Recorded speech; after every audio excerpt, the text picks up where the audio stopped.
இயேசு உங்களை நேசிக்கிறார். பிரியமானவர்களே, இந்த நாளில் ஆண்டவர் நம்மளோடு பேசும்படி வேதத்திலிருந்து 2 வசனங்களை கூட வாசித்து நாம் ஆண்டவர் கொடுக்கக்கூடிய அறிவுரைகளை, ஆண்டவர் நம்மோடு பேசுகிற காரியத்தை பார்ப்போம். அது ஏசாயா தீர்க்கதரிசியின் புஸ்தகம் 51வது அதிகாரம் 7வது வசனம் 8வது வசனம் இப்படியாக சொல்லுகிறது: நீதியை அறிந்தவர்களே, என் வேதத்தை இருதயத்தில் பதித்திருக்கிற ஜனங்களே, எனக்கு செவி கொடுங்கள். மனுஷரின் நிந்தைகளுக்கு பயப்படாமலும் அவர்கள் தூஷணங்களால் கலங்காமலும் இருங்கள்.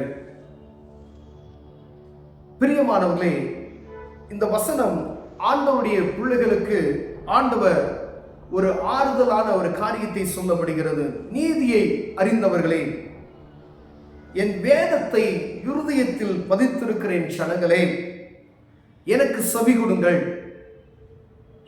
மனுஷரின் நிந்தைக்கு பயப்படாமலும் அவர்கள் தூஷணங்களால் கலங்காமலும் இருங்கள் என்று ஆண்டவர் சொல்லுகிறார்.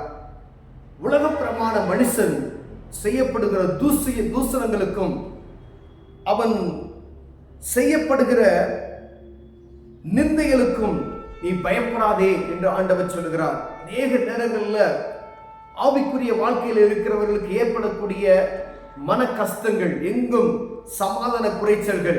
ஏன்னா நம்ம பேச முடியாது, எதிர்த்து பேச முடியாது. அவர்கள் பேசுகிற வார்த்தைகளுக்கு மறுமொழியை நம்ம ஒன்றும் சொல்ல முடியாது. நமக்கு தெரிந்தது ஜெபம். ஆண்டவர் சொல்லுகிறார், அப்படிப்பட்ட என் கர்த்தருடைய பிள்ளைகளுக்கு ஒன்றும் நீ செய்யாத. அவர்கள் தூசிக்கிட்டே இருக்கட்டும், அவன் நிந்தனை பண்றவன் நிந்தனை பண்ணிக்கிட்டே இருக்கட்டும். பாருங்க, கோலியாத்து இஸ்ரவேல் ஜனங்களுக்கு முன்பதாய் வந்து தூஷணமும் ஆண்டவருடைய நாமத்தை மேம்படுத்தாத அவனுடைய ஆக்ரோஷமான வார்த்தைகளினாலும் இஸ்ரவேலை நிந்தித்துக் கொண்டே இருந்தான். அப்படி ஒரு நிந்தித்துக் கொண்டிருந்த மனிதனை ஆண்டவர் பார்க்கிறார். ஒரு சிறிய மனிதன் தாவீதை அனுப்புகிறார். ஆண்டவர் ஒரு அற்புதம் அங்கு நடக்கிறது. இஸ்ரவேலுக்கு ஒரு பெரிய ஒரு சந்தோஷம் உண்டாகிறதை நாம் பார்க்க முடிகிறது. பிரியமானவர்களே, அவன் பராக்கிரமசாலி. அவன் அனுதினமும் வந்து ஜனங்களுடைய இருதயத்தை மடிந்து போக செய்வதற்கு நிந்தையான வார்த்தைகளை பேசிக்கொண்டே இருப்பான், தூஷணமான வார்த்தைகளை பேசிக்கொண்டே இருப்பான்.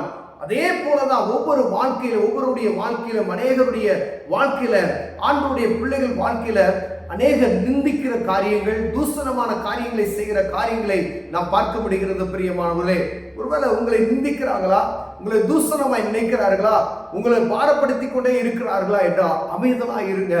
ஒன்றும் செய்யாதீங்க.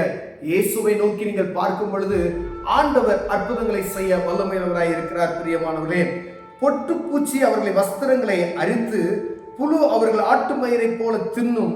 என்னுடைய நீதியோ என்றென்றைக்கும் நிலைக்கும். என் ரட்சிப்பு தலைமுறை தோறும் இருக்கும்.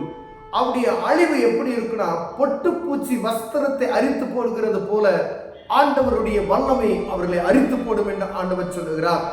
அவர்கள் புழு அவர்களை ஆட்டு மயிரை திங்கிறது போல அவருடைய காரியங்கள் எல்லாத்தையும் அழித்து போட்டுவிடும் என்று சொல்லுகிறார். ஆண்டவருடைய ரட்சிப்போ அது தலைமுறைதோறும் அது சீராய் இருக்கும் என்று சொல்லப்படுகிறது. பிரியமானவர்கள், என் ரட்சிப்பை தலைமுறை தோறும் இருக்கும் என்று ஆண்டவர் சொல்லுகிறார். தூஷணமான வார்த்தைகளுக்கு நாம் பயப்படாதபடிக்கு ஆண்டவருடைய சத்தத்துக்கு செவி கொடுத்து அவரையே நோக்கி இருப்போமையானால் ஆண்டவர் எப்படிப்பட்ட ஒரு தூஷணமான காரியங்களுக்கும் ஆண்டவர் நம்மளை விடுவித்து காப்பதற்கு வல்லமையுள்ளவராய் இருக்கிறார். பிரியமானவர்களே, இஸ்ரவேல் ஜனங்கள் அனுதினமும் கோலியாத் என்கிற மனிதன் அவர்களை பயன்படுத்தி அவர்கள் இருதயங்களை கலங்க பண்ணி கொண்டிருந்தான். அதே போல நம்ம இருதயங்களை யாராவது கலங்க பண்ணுகிறார்களா? தேவ சமூகத்தை நோக்கி பாருங்க. ஆண்டவர் ஒரு ரட்சிப்பை ஏற்படுத்துவார். அது தலைமுறையும் நித்தியமாய் இருக்கும் என்று ஆண்டவர் சொல்லுகிறார். பிரியமானவர்களே, பயப்படாதீங்க என்று ஆண்டவர் சொல்லுகிறார். பயப்படாதே அப்படின்னு தான் சொல்லுகிறார். பாருங்க, மனுஷனுடைய நிந்தைக்கு பயப்படாதீங்க. அவங்களுடைய நிந்தை நம்ம ஒன்றும் செய்யாது. அவன் தூசிக்கிட்டே தான் இருப்பான். பயப்படாத என்று ஆண்டவர் சொல்லுகிறார். பிரியமானவர்களே, யாரையும் எதை குறித்தும் பயப்படாதபடிக்கு ஆண்டவரே நோக்கி இருப்போமே, ஆனால் ஆண்டவர் நம்மை ஆசீர்வதிக்க வல்லமையுள்ளவராய் இருக்கிறார். அந்த தூஷணத்துக்கெல்லாம் ஆண்டவர் சரி கட்டுவார் என்று ஆண்டவர் சொல்கிறார்.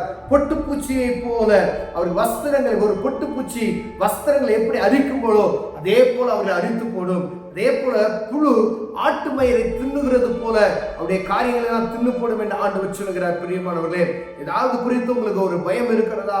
ஆண்டவருடைய பிள்ளைகள், நான் ஆண்டவரையே நேசித்து இருக்கிறதை சார்ந்து இருக்கிறேன், எங்கும் எனக்கு துஷ்சனமா இருக்கிறது, ஊழியர்களுக்கு வரக்கூடிய பிரச்சனைகள், விசுவாசிகளுக்கு வரக்கூடிய பிரச்சனைகள், ஆண்டவருடைய ஊழியத்தை மைமையாய் செய்கிறவர்களுக்கு வரக்கூடிய பிரச்சனைகள், அது அப்படிதான் இருக்கும். ஆனால் ஆண்டவர் சொல்கிறார், எல்லாம் என்ன செய்வேன், ஒரு நொடி பொழுது மாற்றி போடுவேன், பயப்படாத என்று ஆண்டவர் சொல்லுகிறார். பிரியமானவர்களே, பயத்தை எடுத்து போடுங்க, தேவ சமூகத்தை நோக்கி பாருங்கள்.